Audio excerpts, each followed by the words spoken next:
Welcome to the Filmmaker's Life. And today we have as our guest Melissa Llewellyn. I have to ask you about that name, Melissa. It's like, where does that name come from? Llewellyn, that's such a Welsh name. Welsh name, right? Yeah. Yes, I get it all the time. And my family, we are Jamaican. Uh, Ah, okay. and I'm so half Trinidadian, so yes, I saw it on your Instagram. I saw you had the Trini flag up. So I was like, that's right. wondering if there's any roots there. But yeah, so my family, we are Jamaican, and uh whatever happened when the things happened, I ended up with a Welsh last name. My grandfather is very fair skinned, very well, I guess Mm. a white Jamaican, if you Uh-huh. will. I guess Right, I right. would say that. I hadn't had the opportunity to meet his mom. I know what his dad looks like, but I don't think I've ever met his mother. Mm. So yeah, I've never really done like a family tree or family history. Maybe one day if I'm ever moved to do that, I will, just to see, oh, how did it all come together? But I love my last name. I think it's awesome. Uh, Awesome. I learned to spell it when I was in the second grade because I also had a teacher who her name was Mrs. Llewellyn. No relation, at least I don't think, but it was so cool because I was the only one in the class that knew how to spell her name because we had the same name. That is great. I finally did get my DNA done. And my father was black, and I always assumed I was 50% black. And my DNA shows I'm only 24% black. And it's on my it's well, obviously it's my father's side. So there was a oh, where were they from? There was a Frenchman like in the 19th century, there was a German and there was an Ashkenazi Jew. Oh, wow. Check you out, Joanne. Check Yes. you out. So yeah, and one day my dad and my sister and I realized, oh, we both did our DNA, and we were talking to my dad, he was still alive then. We're like, oh, let's show dad our DNA. And he said, I don't want to see it. So I think that, that younger generations are getting to the point where like, we want to know. Yeah, we wouldn't know. And he's just like, no. Like, I mean, he probably knew or knows enough. And he's just like, oh, you know. I'm sure he didn't know about the Frenchman, the German, and the Ashkenazi Jew. Oh, okay. I'm sure he didn't know. I'm sure he didn't know. It would have Um, been really cool if you and your sister, you guys could have found like a hypothetical way to share it with him and be like, Dad. So yeah, no, but that's no, no. no, And you're he was, inspiring me. I may actually go get it done. yes. And then Emily is in Trinidad. My other assistant is from Nigeria. And the last time I looked at my DNA, I was like, oh, all my African side is from Nigeria. Oh wow, that is so cool. Yeah, Yeah. I'm actually working on a story right now that the protagonist is from Nigeria. Well, I say Uh-huh. right now, like I may change it to Ghana, but no, right now he's from Nigeria. So if everything works out, I maybe get to go there to, film. Oh, lovely. Yeah, Get out yeah. there into the universe. Absolutely. Well, Melissa, lovely to meet you. And we got off on this tangent because usually my first question that I ask is always the same. It is, when did you first know you were a filmmaker? And maybe by design, I wanted us to get up on this tangent, Joanne, because I knew that I was going to be asked this question. Oh, I did. And I'm like, oh man, like, this is always the first question people ask and want to know. And the truth is, I don't know. hmm. I don't know. And that was going to be my answer up until 2 weeks ago. I've been prepping Oh, for this question for oh my two God, whole we've weeks. made you do homework. So much anxiety. I've been prepping for this question. And even as now that I'm speaking, like I feel like imposter syndrome creeping in, right? Like, how did Oh, you become this producer or this filmmaker? So let's start this. It's 1991. Later on, you can do the math with, how old I am, but it's 1991. It's fourth grade graduation. And I am corralling 4 classrooms of 8-year-olds back and forth to rehearsals for a commencement ceremony. By the way, nobody asked me to do this job. And somewhere in me, I'm not sure where I was inspired. I think my younger brother had just graduated from like preschool or pre-K or something, and he was going to kindergarten. And I'm like, well, if I'm going to middle school, like I need like a graduation. So I'm organizing rehearsals. I am choreographing act breaks. I made caps and gowns out of construction paper and garbage bags. I could be making up the garbage bags part, but as I think about my journey as a filmmaker and all the things I've done as an indie producer, I'm pretty sure we probably had pretty on sure. plaid, hefty white bags. Yeah. Right, that's At, right. at the ends of that experience, and when I reflect now in my adulthood, I have to say that that was, now I know that my first brush with production, and I just don't think I had the language for it. And that was as early as 8 years old. Yeah. So I love that story. I love that story. The 8-year-old who decides to be in charge. exactly. And I have more stories about me wanting to Keep be going. Keep in going. charge, right? Tell So more. as I'm segueing this path of childhood, if you will, I was a dancer. My mother wanted me to be a ballerina. Oh, So really? yeah. Oh, she wow. well, she That's wanted me to be an ice skater, I think. But I tried that, and like I hate the cold and the ankles and like it just, yeah, but she wanted me to be a ballerina. So I started dancing at the age of 5. And I've danced, all my life. And as I was on my journey throughout even high school, I went to a performing arts high school. So if you know Fame, yeah, of that course. was that was my high school was like that. I Right. went to I did academics in the morning and did dancing in the evening while being at, and I'll shout out the school, it's Greater Hartford Academy of the Performing Arts. I'm not sure what it's called now, but I mean, Uh-huh. fabulous institution now. When I Wow. was there, it was a 2-story funeral home. Oh, wow. Yes, I mean, That's a movie. it was That is a a 2-story movie. funeral home. It was like 100 kids. I think at the time they only used to accept like 20 kids per discipline because there was dance, musical theater, drama, like everything. And it was really, really hard to get into. But let me go back to being at the Greater Hartford Academy of the Arts, dancing all day. And while I was there, I remember taking a creative writing course as an elective. No idea why I took this course, but I was like, okay. I remember nothing about the class. I don't even think I was very good, but I do remember the teacher, and I thought he was so cool. He was a producer for the Rosie O'Donnell show. That summer, I was in a short film of his that he directed, and the student who obviously deserved to be in the class, he wrote the script. So I was in this short film, like in high school, like, just doing the things. That following summer, I went to another program, another creative program, again, still dancing. All of this is through dancing, and took another elective, photography.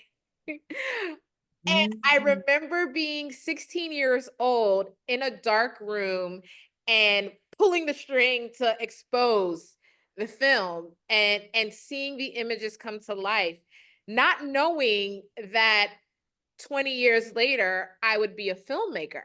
But what I do know as this filmmaker now is that at 16, I knew that you needed light to expose film, which Barry Jenkins did it. That's Oh, my shout out and my ode to him. I love it. He is such an inspiring filmmaker, and I'm inspired by his South by Southwest journey. where he spoke there, and he spoke about like when he got to college, he didn't know that you needed light to expose film. So it's like, man, if Moonlight can do it, then so can I, as I sit here with this imposter syndrome. Oh, So I'm moving along on this journey. I get to college. I'm in Miami. This is oh, now 2005. So I'm taking which college? New World School of the Arts. Because when you said you went to performing arts high school, my first thought is, oh, no, no, no, no. Sorry, sorry, sorry. We have a performing arts high school here, which is actually next door, Which is New World as which well. is New World. Okay, yes, Yes. yes, yes. So New World, it started off as a high school, and Right. they later added the college I see. angle to it. So if are you on Northwest Second? Is that where you are? No, I'm now on 112th, so a Okay. little bit further All north. all right, nice. So yeah, so I went to New World School of the Arts. And while Mm. I was there, again, still trying to figure out my professional journey, I remember I remember driving, and I heard a casting call on the radio for dancers in a music video. So I'm Jamaican, which we've spoke about We've earlier. So, established, yes. yeah, anything that I can do to support my culture, I will. This wasn't a paying gig, and I was still trying to figure out just my life as a professional dancer. And I remember being on the film set. I was just a background actor. I had like really big, poofy, natural blonde hair. And after they even gave a good night on the background extras, I stayed. And I remember just watching all the things happening around me, that even a guy came over to me and he's like, you know, you can go home, right? And I was like, I know. And I now know that that guy was the second AD. Ah, right, right, right. No, he had like an air thing in his ear.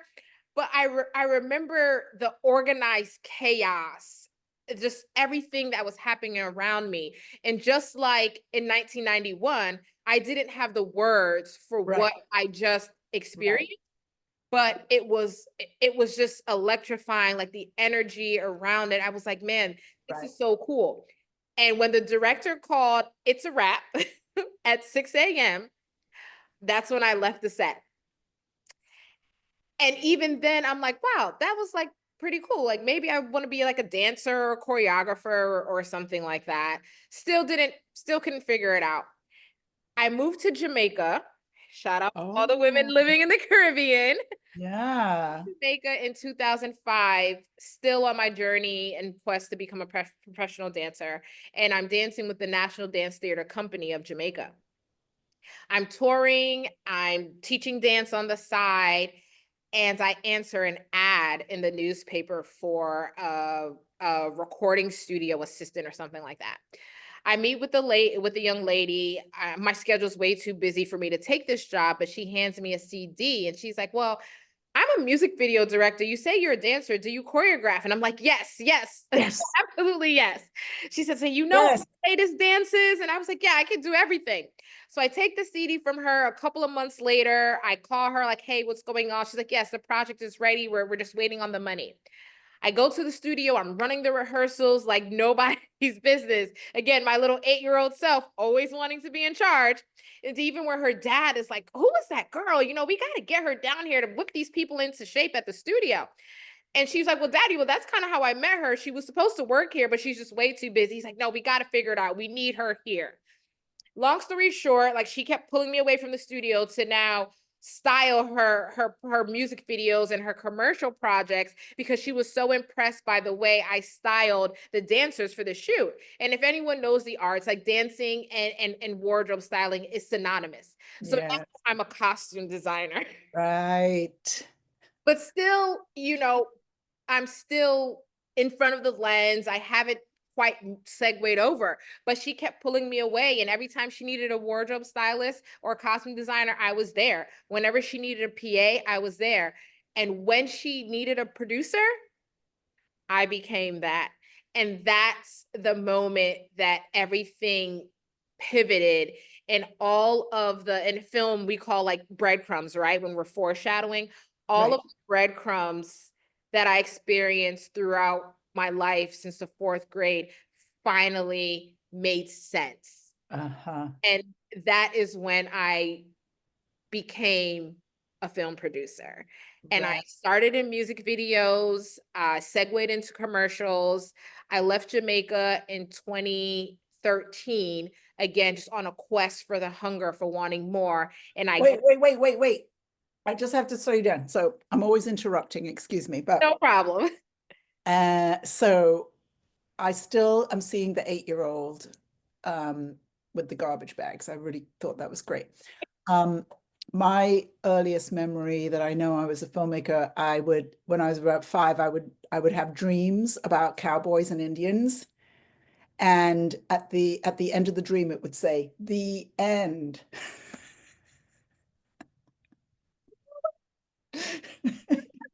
The end. In that nice Western font, did it have like the Western cursive font, like the end with the sepia tone in the back, big white, the end? Yeah. And also in my dreams, the Indians always won. Yes. Oh my gosh. Isn't that just so crazy how like our lives, like, these things happen, you have these dreams, you're just going through life and you don't know why. But when it clicks, it's just like, Yeah. oh, When you said about the breadcrumbs in the story, I thought that was so great. And then also I think filmmaking is it's so creative, and I just sit here in my office and get to make films, right? I don't my clients make films, right? And I get to participate, but I'm sitting here and I get to be in all these different places, and um, and one of the things I tell my clients, because I teach them to be producers, they think of themselves as writers or writer directors or actor directors, or they don't really think of themselves as producers. And I like to say that the producer is the person who, when you go to therapy, the therapist says, well, maybe you want to let go of some control. And the producer is the person who is like, no, I'm in control. yes, I'm in control. I'm in control. I'm in control. No, and it's so true. It's so funny. An EP friend of mine who I do a lot of her projects, they're always trying to, give you gifts and, oh, Melissa, you need to relax. I'm going to schedule you a massage. I said, please don't. I said, "Please, I don't like people touching me. I don't want, like, please, I don't need a massage." And she's like, you know what it is? Because you want to be in control. I said, yes. That's Yes, right. yes, I do want to be in control. So no, thank you, but thank you for the massage. Yeah. I don't want the massage. I'm quite okay. So you're Yeah. so right, Joanne. That like it couldn't be more true. And so It's like when you go to therapy, it's okay to let go of control, but when it comes to the film, you're in control. That's it. yes, and no, and I'll tell you a funny story, another funny story. I have like tons of stories, Yes. unrelated to film, but just another reason why I'm just so, great at what I do. I was a really bad kid. All right. And I don't think I'm bad. Oh, I didn't think I was Jamaican bad. kids don't get to be bad. I What are you didn't talking think I was about? bad, but now I had an opinion. Let's just say that. Like I didn't think I was bad, but growing up, you like children should be seen and not heard. I had an opinion. So remember, I told you 4th grade. You go here. I'm doing ceremonies, and I remember getting in trouble one day because I was always cold, like when I went to school, and I we had like a no jacket rule, right? It's like the dumbest thing. I'm from Connecticut originally, by the way. So we have this no jacket rule. They don't turn on the heat until at the time I think it was November, and like up north schools, like November. So I'm cold. So I remember the jacket too. It was a pink Tommy Hilfiger, like windbreaker kind of jacket. And I had my jacket on, and they're like, oh, Melissa, there's like a no coat rule. You need to like get a sweater. I was like, well, I don't have a sweater. And if you want me to wear a sweater, why don't you just go buy me a sweater or some cheeky thing? And not that I needed the school to buy me a sweater, but at the time I had an answer for everything. Uh-huh. And they called my parents, and Mr. Donald Harris, again, just another cheerleader of mine. He calls my mom and he's like, hey, so Melissa wants to run my school. This is like 6th grade Melissa. Melissa wants to run my school. And I keep telling her that one day she'll get her chance. It's a true story. Oh my God. One day she'll get her chance, but not Melissa, today. you said this story had nothing to do with filmmaking. It has everything to do with filmmaking. That's a producer. And you know, I have somebody I'm going to be speaking to today who is going to become a client, and he said to me the other day, "Well, how do you know that I can do this?" He's never made a film before. I was like, "Well, I've talked to you for an hour." Right. Of course you can. I think, and you know what? And that's one of the things, right? So, Joanne, for you to know that someone either has it or That's right. and it does not take long to figure out. I was interviewing a young lady the other day. I wasn't even interviewing her. She reached out to me, just wanted to make some connections. And when we get off the call, but before we get off, she's like, "Oh, if you want, I can send you my resume and my references." I said, "For what?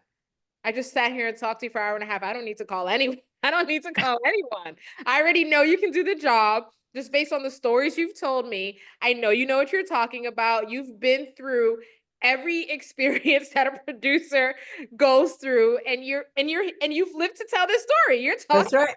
now. So we live to fight another day. I don't need your resume. I don't need to call anyone.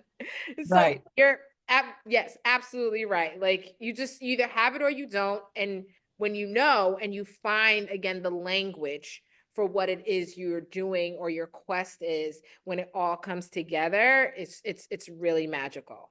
Yeah, and it's so funny because you know, as I said, I teach people how to be producers, but there is always some element that isn't really teachable, you know, and it's definitely that 8-year-old that I see, you know, just deciding I'm in charge and I'm going to do this, and I'm going to up level it. I'm going to make it look better. I'm going to make the costumes better. I'm going to make all these things better. That's being a producer, you know. And a lot of times, you know, with my clients, they'll say, you know, well, you know, and I got this for free and I got that. I'm like, no, that's producing. Yeah. That's producing. I brokered a deal. I brokered a deal. I That's brokered a right. deal. I broke it. So I get things for free. That's that's called producing. Yes. Yes, One yes. time, I'm just having way too much fun with you, Melissa. But once years ago, I was doing this video program at this school. It was the end of the line for all the kids who'd been kicked out of all the schools. They ended up at this school. I probably would have almost went for that. So we're making videos. We were making PSAs actually for teenagers. So one day we had booked to shoot on a Saturday at the school. So we arrive at school, and I get there, and some of the kids are already there. And they're, "Oh, Miss Butcher, the school is locked up, and the security guard says we can't go in." And I said, "Okay, watch this." And I got my sunglasses out, and I put my sunglasses on, and I put my high-heeled shoes on, and then I strode across the street straight for the security guard. By the time I got to the security guard, he was opening the It's totally off. It's like, who is this? Who is this coming? I don't want any problems. I don't want any problems with her. Let me just fly these doors. and I went back to the kids. I said, "That's being a producer." Yes, yes. I mean, I'm sure even when you put on those sunglasses, you didn't know how, but the minute you got in 3 steps in, you already knew, That's yeah, it. this is happening. This is And happening. yeah, and that's just, again, innate. Like it's not something you can teach. Right. And so even for me in the journey that I'm in, I'm kind of like reverse engineering. And so I'm now learning the parts you do teach. So That's interesting.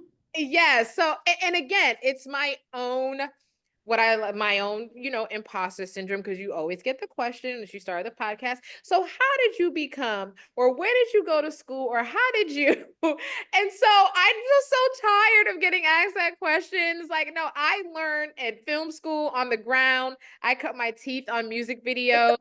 My question was, when did you first know? So you Yes. can't be an imposter to yourself. No, hey, I'm working through it. I'm on this couch. We're talking. But yeah, so I am taking classes now at UCLA, Oh, which has been like the best experience ever. wow. And just like talking it out loud and actually saying it, like, yes, I'm actually in filmmaking classes now. And it's just reinforcing what I already know, what I've learned on the ground, soup to nuts, being a soup to nuts producer.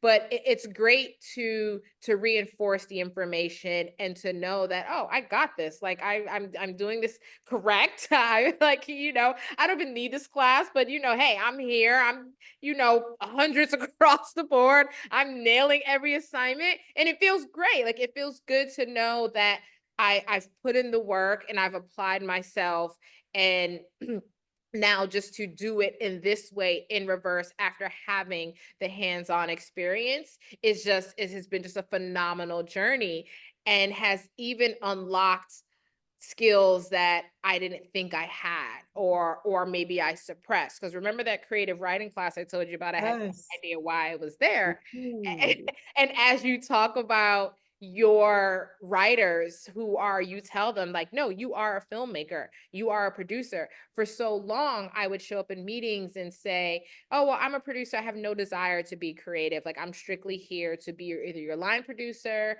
uh, boots on the ground, logistics. But that's not entirely true. I do have a voice. I have an opinion on stories. I have an opinion on For character. sure. I'm creating these, I'm For helping create sure. these things and put them on screen. So I've started writing. Nice. I've started writing and learning the fundamentals of script writing and storytelling. So that has been a very liberating experience as well, to be able now to sit at home and watch a film or watch a TV show, not purely for entertainment, but be able to dissect the characters and learn character developments. And I can now know within 15 minutes whether or not this movie is going to be good or not. So I don't have to like waste my time, or like when scripts are now coming across my desk just as a producer, you need that skill set, Yeah. and I now have it as I'm still, perfecting it and crafting that skill, that I can read faster now. Because even as a child, I hated reading. Like again, I wanted to be in Oh, after school activities. I wanted to right. be in control. I want to be producing. I don't want to be sitting there like doing homework and reading the books. But Right. that changed, and I do a lot more reading now, just to help me be the best producer that I can be, like just to keep with this battle and this race against myself. Like, how can I be a better producer than I was yesterday? And Mm. for me in this journey, it's the knowledge now, getting that foundation and that base after I've done so many music videos, so many feature, so many feature films. It's like it's now time to, okay, we can slow down a little bit and kind of start to peel other things back. They're going to have you teaching it next semester, I'm pretty sure. I want to. I do. Like I get told a lot that you should be a teacher, and I'm like, really? I talk a lot, as you can see, and I'm super long winded. And I love to give information once I have the knowledge. Like if I know something, it's like, oh no, I will give it to you any way you need it. I'm a world of knowledge. Please ask me. I'm always happy to give it. And so that is like somewhere on the line on my bucket list to be an adjunct professor for film. Again, we're putting that out there again into the universe, That's right. that one day I will be, teaching a film class, a producer. And specifically I think line producing. It's one of those. Ah, Yeah, because I'm a line producer, and I say that out of necessity, and that's just because the world that I come from, with starting in music videos at those budget levels, is not really like, the producer, the line producer, the UPM, like all those positions right, we have right. in film and TV and music videos, like the producer, you kind of just like do it all. Do everything. Yeah, you do everything. It's changed a little bit, but like when I got into film, I'm like, wait, you mean like I only have to like make the budget and I don't have to do anything else? There's like all these other people that are gonna do like these things. And they're like, yeah, you're the line producer, like the line. And I was like, oh, so you mean I don't have to go buy craft I don't have to Right. buy craft service on Friday night and pack my car with coolers? Like, you mean I don't have to do any of this? And they're like, no, like you don't. There's a line for like Wow.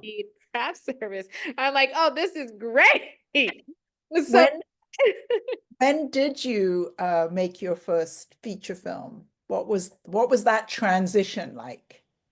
all right, so there wasn't I don't think it was a clear transition. Ah, I can uh-huh. tell you my first feature film experience. So Yes. that's when, oh, because I did stop my story at getting to LA. So yes, 2013, going to LA. I'm like, all right, Jamaica, you know, we've done all we can do here. Let's go ahead and make this trip to LA. Everyone has their LA story, so this is mine. My best friend, who again was my first director, who we started the production company together, who I was her stylist and her director, she made a call to a cinematographer friend of hers, and she's like, hey, you know, my business partner and best friend, she wants a new experience outside of Jamaica. Do you have anything? And she's like, well, I mean, my partner, we're doing this film, this indie film. There's no money, but if she wants to come on set, she's welcome to come. So I said, yeah, sign me up. Like, I'll go for a year. If it doesn't work out, I'll come back to Jamaica. I get there, I call Barkley. I'm get connected with the, oh my God, Barkley. I love her so much. So I call Barkley. I get connected with Barkley, and it took a while for the project to get off. So in between that time, I started just doing student films. I was like, okay, I'm just sitting here. I need to work. I need to learn the ropes. I need to get connected in LA. What can I do? And I scoured Mandy.com, and I just went to NIFA and just started doing student films. Again, just to stay active, just to learn people, just to meet people. Once we were ready to go into production, the movie was called Blood Ransom. So once we were ready to go into production, Barkley calls me. We go office hunting all over Los Angeles to try and find an affordable production office. We had this little tiny office, I think at 1818 Wilshire may have been the address. Like I remember all these like details. 1818 Wilshire, we get this production office, and I'm Great now address. tasked with crewing the production. So I go to Craigslist. I make ads on Craigslist. I make ads on Mandy, all over the place. And she was laughing at me because I was asking people to also submit a photo with their resume. And she's like, a photo? Like, you're asking people. And she's sitting there laughing at me. She's like, but they're not actors. We don't need to see what they look like. I said, Barkley, you can tell a lot from a photo. Like, we're just randomly asking people. We don't know if these people are serial killers or what is going on. Like, I need to see how these people look. We're going to be working so closely with them. Like, you can tell so much from a photo. And she thought it was like the funniest thing in the world. Needless to say, we got fully crewed, and I think I came in as a production assistant.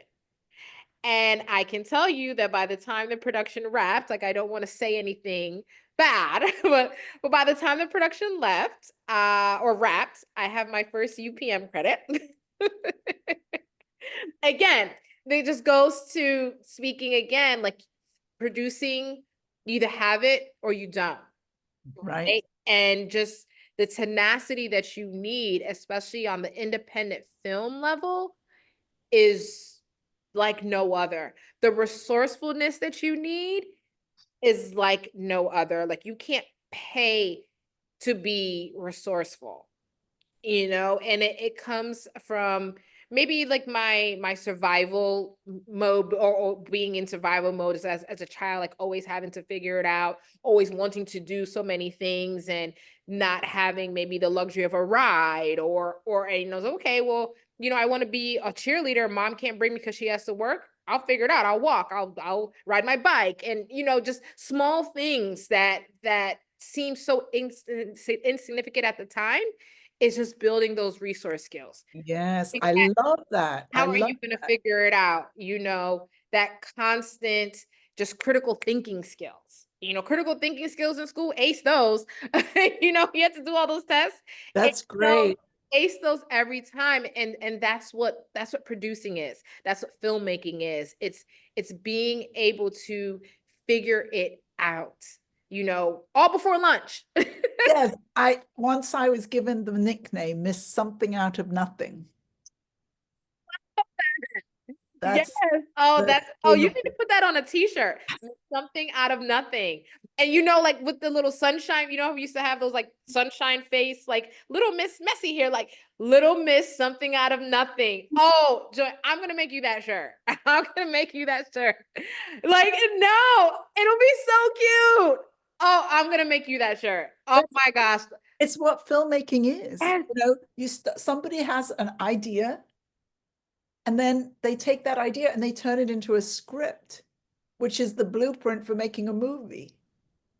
Yes. And then it's in distribution and people are watching it. It's like something out of nothing. Something out of nothing. Yes, no, that's exactly what it is. And just an idea, right? Like, and Yes.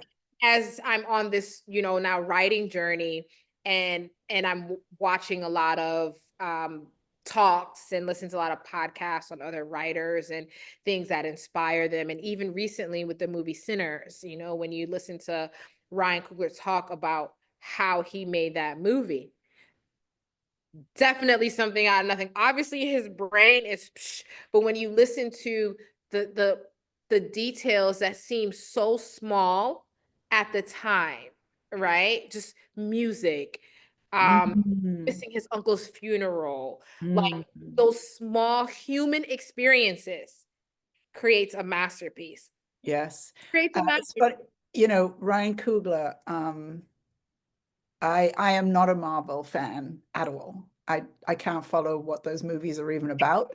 Me But either. I was waiting for Black Panther for a long time, right? We all were waiting for it for a long time. So I'm like, oh, I'm not going to follow this movie, but I'm going to go. And I went to the movie. I'm sitting there and it opens up. It says 1985 maybe on the screen. And there's a shot of some kids playing basketball on a basketball court. And I Yes. in Oakland and I burst into tears.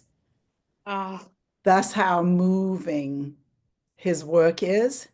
That was yes. the last. I thought it was going to be some stupid thing with robots, and I don't know what I think Marvel movies are. You know what I mean? And it was like, Sometimes it can be it oh can yeah, yeah, be yeah, that. and that's why I don't go because I can't follow them. But it was 1985, Oakland, in this basketball court, and I burst into tears. That's something out of nothing, you Yeah. know. So after you got your first UPM credit, because I'm letting all the time go by, I want to kind of get up to the present, but how about this question to just kind of speed us up?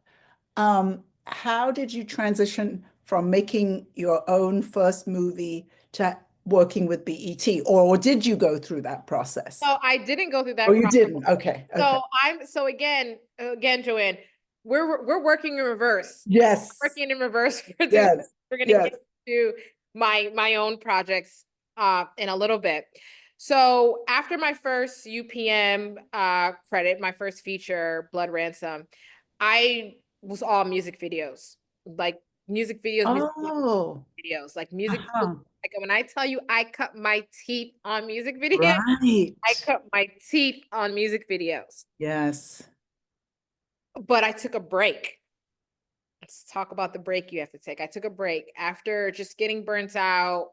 As I was literally shooting 3 videos a week. Like, I don't know how I was doing this, but there was a time where I was working Mhm. with several different music video production companies in Los Angeles, and I had to be grateful because this is what I asked for, right? Remember, so I went from 2013 doing Blood Ransom, doing student films, trying to figure it out, trying to find my footing, to not working, to all of a sudden I'm just like around the clock. Oh, call Melissa to produce this, call Melissa to PM this music video after music video after music video. The hours are grueling. But it's quick and still rewarding. And I have like this weird love-hate relationship with music videos. But in 2016, I took a break because I was really, really, really burnt out. And in 2017, no, it wasn't that, may have been, oh God, right before COVID. Let's just say that. 'Cause like so right before COVID, I got a phone call and they're like, "Hey, we got your number from this gentleman, Jerry or Roger, like some music video connection. And we're shooting this film and we need a producer. Have you produced movies before?" I said, "Well, yes, actually I have. I did Blood Ransom, and I forgot about one movie that I did do, King of the Dance Hall, back in Jamaica with Nick Cannon, was my second movie." And I Wow. did get that film because of my roots in Jamaica and Yes. my relationships again to the music video world. So this what I would say would be my first feature film, still kind of related to music video because that's how I got the call. But that's really when I started to take off with feature films. So I did this feature film. We shot it in Miami. It's called Dear Best Friend, and that would be my first network credit. Right. For feature films is Their Best Friend. That's on the BET platform. King of the Dance Hall and Blood Ransom, those were on streamers like YouTube, I think in Tubi, but came later. But in terms of a network, Right.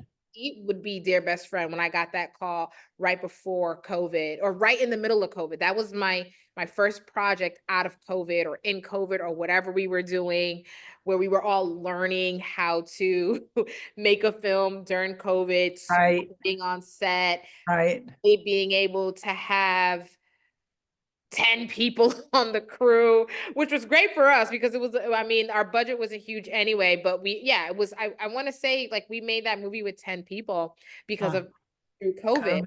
Yeah. And I built up such a great reputation with that production company. I began to produce more films for them as their producer and line producer. And so that is my film side. My Right. TV side, which you will see, I've done some TV shows, Send Help and Wicked City. Again, can I tell another story? I have more. I Oh, have please. Please.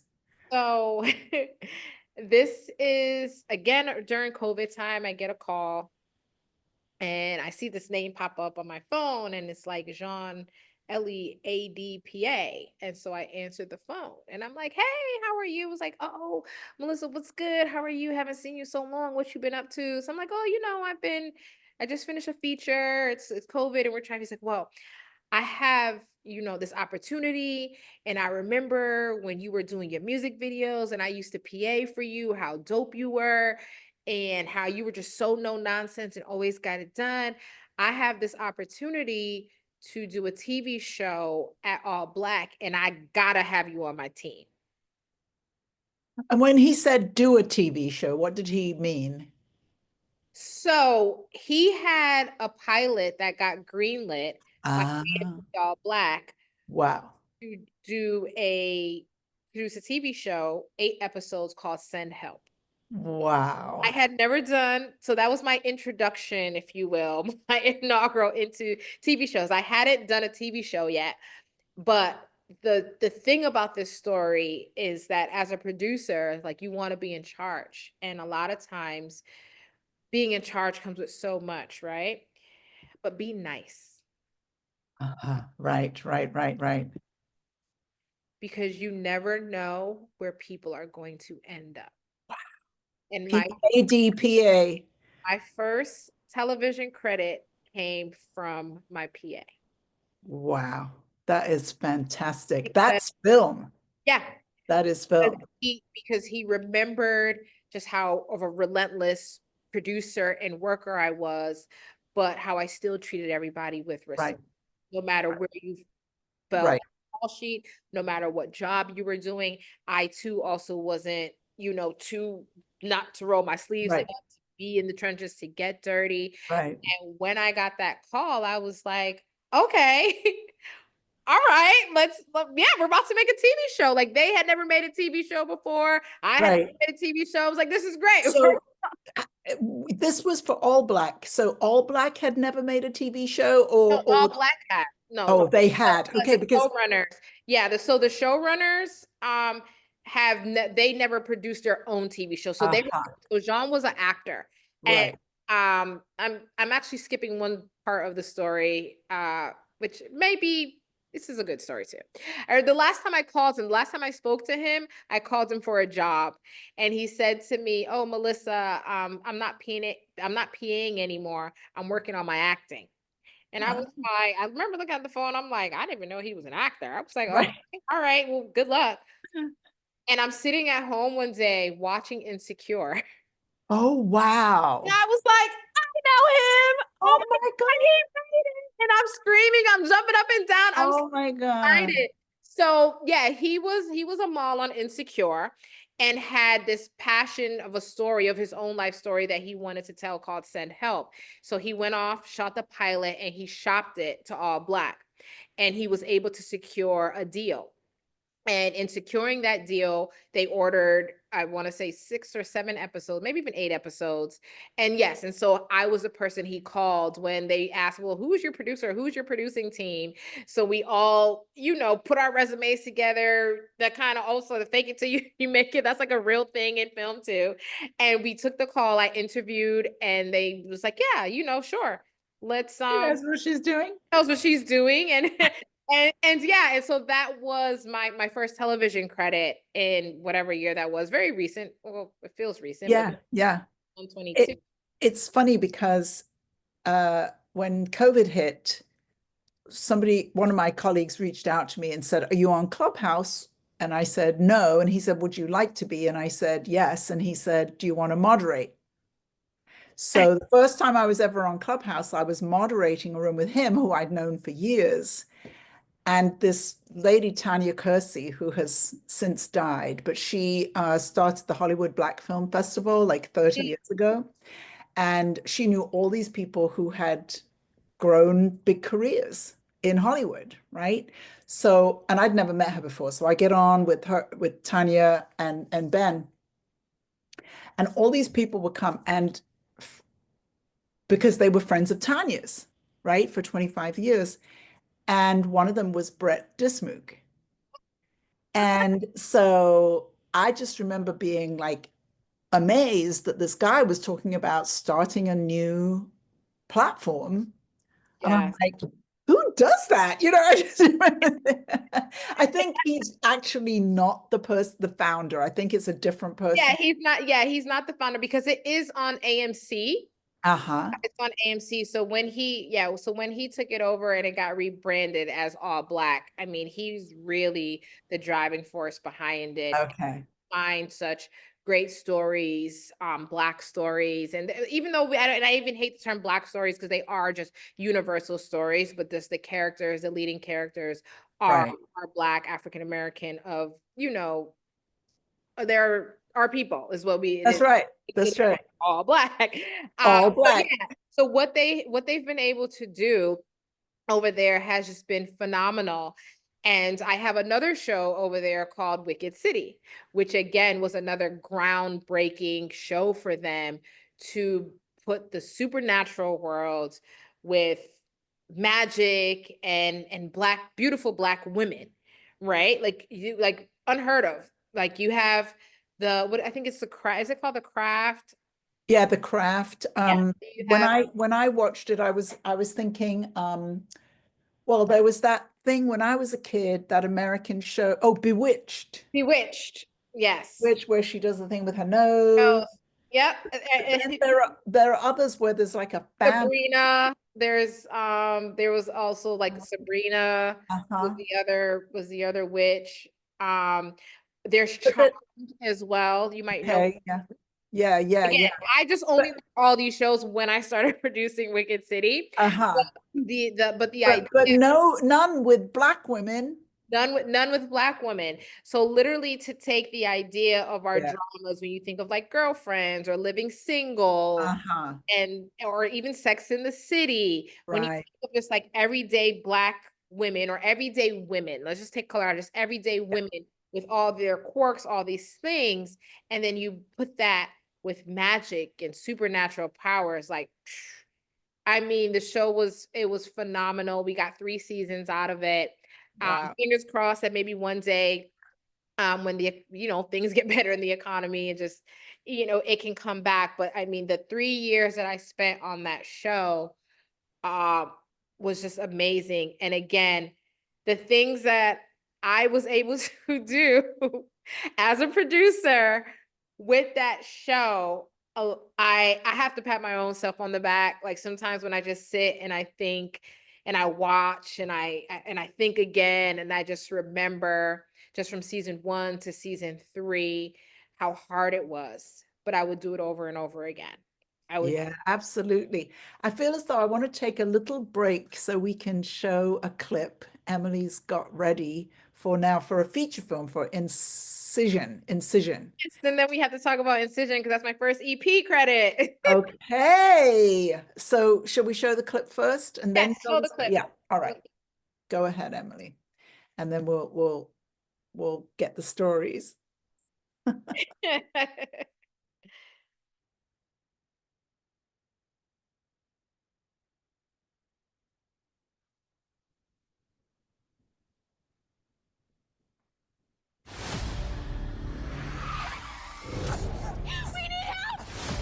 What the hell? He's losing too much blood.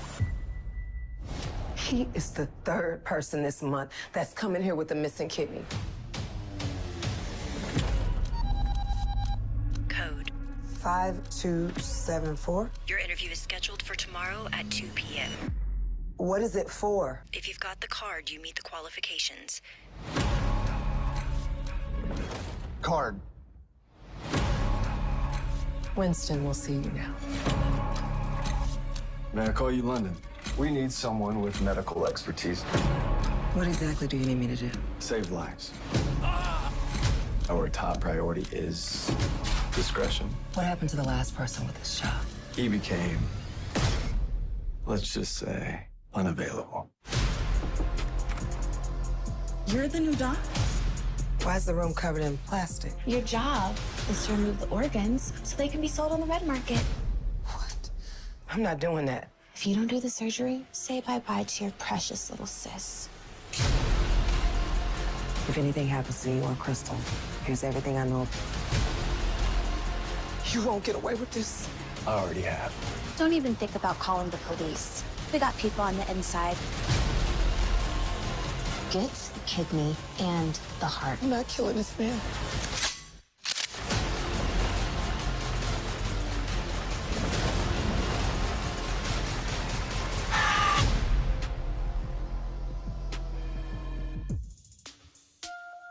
Fantastic. Teary-eyed over here. Oh my God. That is also like, I never have watched a medical show in my life, but I would watch that show. I will definitely watch that show with some kidney theft and Kidney, blood and gore and criminals. yes, it's such a ride. It is such a ride. And yeah, that's my Incision is my baby. That is my baby for sure. So does that mean that you found that script and then you shepherded it through the process? So the director of the film, Dale S. Lewis, who has since then become also my producing partner, he found the script that he had, and through us working together during Wicked City, because Wicked City was keep talking about, it was a hard show, but it was so rewarding. But through our relationship and our synergy and just working so well together as producer and director, we decided to team up and pitch Incision to BET. And which is what we did. And we pitched it to them. So this was like the first time that I didn't get the phone call of, hey, Melissa, what are you doing? I got the phone call of, hey, Melissa, like, do you want to join forces with me and make this film? And I said, absolutely. So I went into, this is my first time going through the whole pitch process of sending in the script, getting a scriptment done, or a treatment, if you will. And that's just a stripped down version of your script. It was 15 pages, putting the pitch deck together, taking the meetings, and selling the story, Right. and selling the story to get it made. We got greenlit in June of 23. Was it has to be June of 23. Then the strike hit. Then the strike hit. The actors went on strike, the writers went on strike. I was like, are you kidding me? And of course, I definitely understand the unions. I understand what they're for, and I stand Oh, with of the course. actors. I stand with the writers. I fight for living wages. And it's like, man, you really can't make this up. So the project was put on hold while we waited to see what happened with the strike. But SAG was allowing Yep. with independent projects to kind of to get a waiver for independent, like filmmaking stuff. So like, cause BT, like, we had to like take the project back from them even at, Right. and so to navigate that, Yeah. it was just a really, really tough. But again, when you're met with challenges, that's the time where, it's creativity shines the most, That's right. and you figure it out. Yeah. We did. We figured it out, and we were able to shoot during the strike.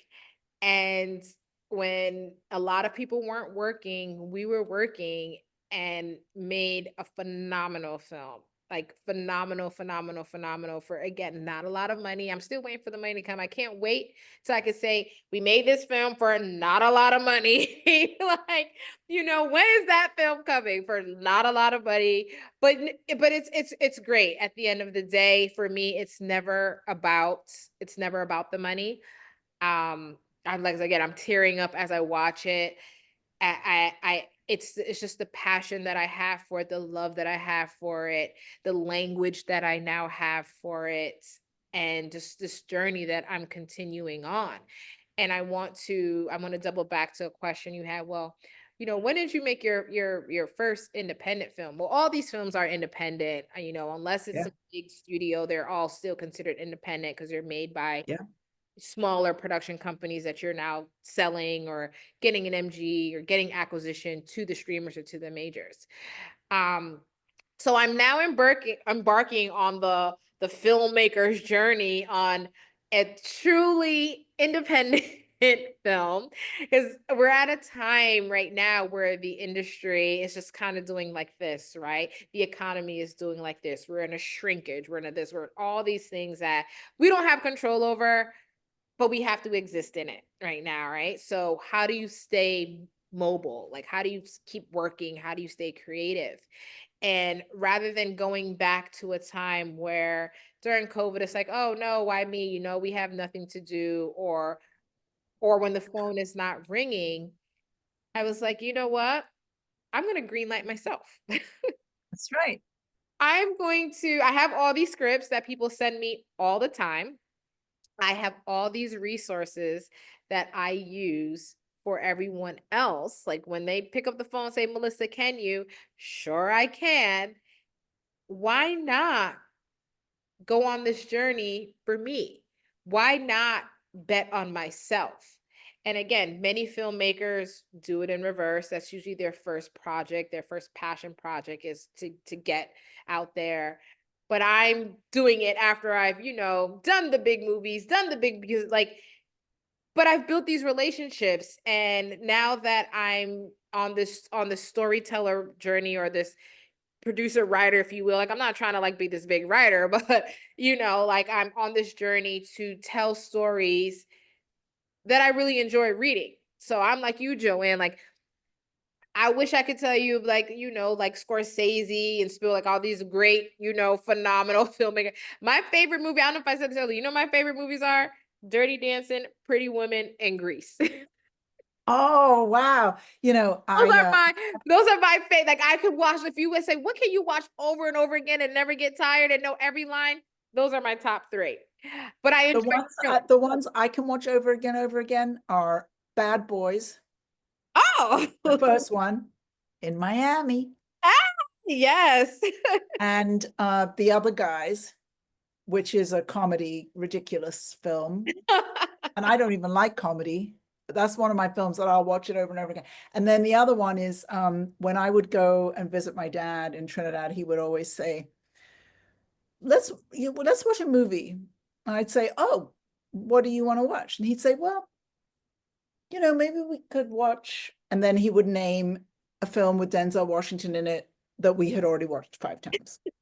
So anything with Denzel Washington, I've seen it 5, 6 times with my dad. Training Day? Oh, Oh, yeah, no, my dad would always think he was surprising me when he said, a film with Denzel Washington. I'd be like, oh, okay. Okay, like couldn't guess a better film myself. But no, that is like, yeah. So those are my top films. So right now, this where I am, the space that I'm in is that I'm going to make an independent film. How I'm going to make it, I don't know, but today actually, and as we're like doing this, like my camera guys walk in, I'm going to start a Kickstarter. So I'm going to do crowdfunding, which again is very like nerve-wracking for me to ask people for things. But it's like I ask people for things all the time when it's not my project. I'm producing for everyone else all the time. Hello, producer, produce for yourself.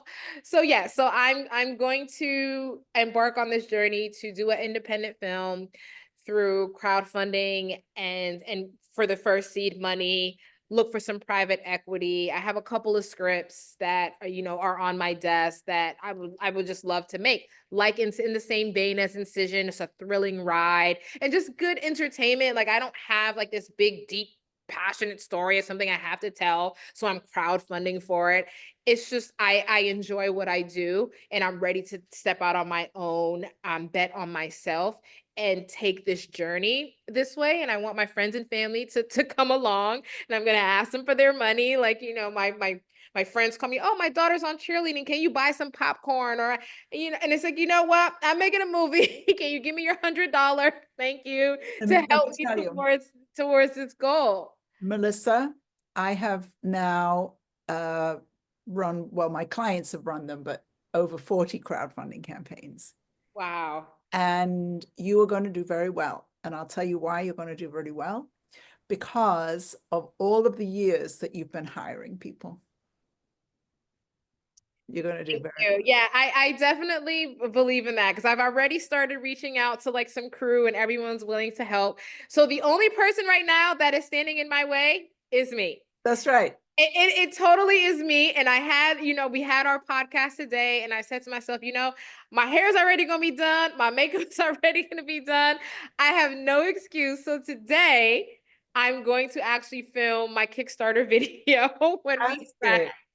And start and just start that journey to just see what it's like to really do something from the ground up and with grit. And I have a banner, because I think I'm gonna like this new journey. And so it's called Greenlit by Grit is my banner name. It's not a real production company yet, or maybe I'll make it a production company, but I have the name, but I'm calling just the banner of films that I'm gonna want to produce under that name, Greenlit by Grit. And so, yeah, that's my now story. So all of my things are like happen in reverse. It's like this big gumbo of, when did you know you were a filmmaker? I'm still on that journey as well. I'm forever learning. I'm forever a student. And I just want all the information all the time. And like I said earlier, just to be better. And I didn't choose to be a producer. I just think in a way it kept like choosing me. Like every credit from, every wall that I hit, it just every time I'm able to get out of a situation or make something out of nothing, is just the producer in me. So that's right. it's just fantastic to meet you, Melissa. Absolutely fantastic. And I can't wait to see your Greenlit by Grit movies, because I think, you said, oh, it's not that I have this, burning story to tell, but the fact is that a voice that's has America and has Jamaica and is a woman is a voice we haven't heard enough from, Oh, thank you for that. Thank you. right? Thank you. Right? We haven't heard enough from. So we're just Yeah, beginning.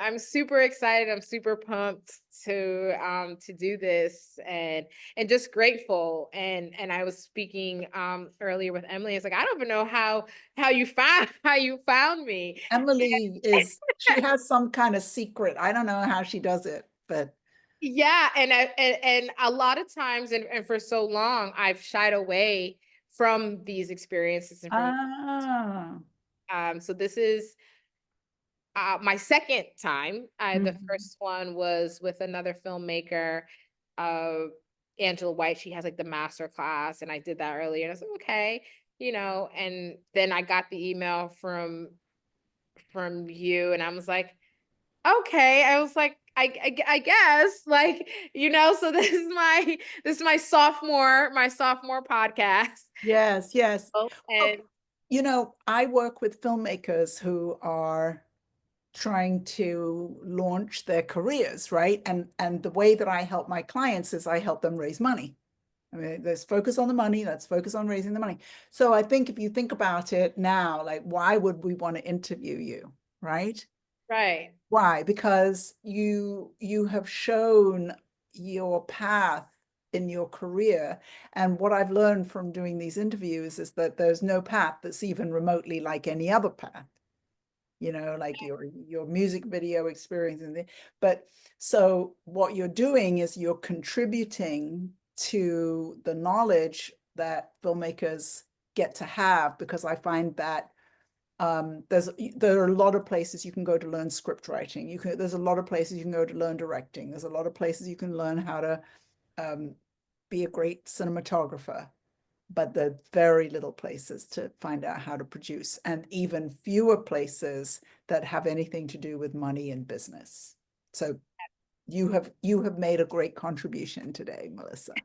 No, thank you. And again, it's been my absolute pleasure to inspire and to share my story. It's very, very helpful for me to just even talk about it out loud, right? And to surprise myself even as I'm speaking, like, hey, I forgot I did that, or I did that. And to see how all of the pieces are just still creating this masterpiece um is is kind of wowing me right now. Like, okay, this is me. Like, this is that 8-year-old girl. Like, oh, okay, so this is what everyone else sees. Because, when you're Yes. self, you don't Yes. see it. When No. you're in it, when you're in it and you have blinders on and you're just doing this because it's your job. It's like it's your passion, it's your calling. You're just doing it. You're not even thinking about who you are inspiring along the way. So I'm grateful that I'm given this platform and that you offered me this opportunity that I can share my story. And I hope that any part of this inspires a filmmaker, struggling or not, a filmmaker that has made it, that wants to make that next step, because if you made the $1 million movie, maybe you want the $10 million, it's like, That's right. all the stories are inspired. Or if you have just a burning desire to tell a story and it's like, oh, well, I didn't go to film school. So what? Guess what, guys? I didn't go to film school. I said it. I did not go to film school. And look at me. Like Right. I am doing it. And That's right. it's just, and it's not luck. It's work, That's right. hard work. And once you're willing to do the work and have the burning desire to know how to make things, like, it all will come together. So, Melissa, what a pleasure. We must stay in touch. oh And no, we absolutely will. We absolutely will stay in touch for 100%. So yeah. it's been great. So yeah, Enjoy making your video, your Kickstarter video. yes, I will. I know I will. Hopefully, I'm gonna do a couple of takes, and then after I finish it, I gotta put it out. So you should hit me up. But like, I'm like, Melissa, did you put that video out yet? Because that's the other part of the asking other people for me that I have to get over. It's like, Yeah. oh, somebody else wants to make a movie for Let's actually, let's set up a time for us to talk before you do that. Okay, yeah, sure. Yeah, Yeah. just hit me up and let me know. Yeah. All right, then. Take care, Melissa. Thank So you so much, grateful. Emily, for finding us yet another fabulous guest.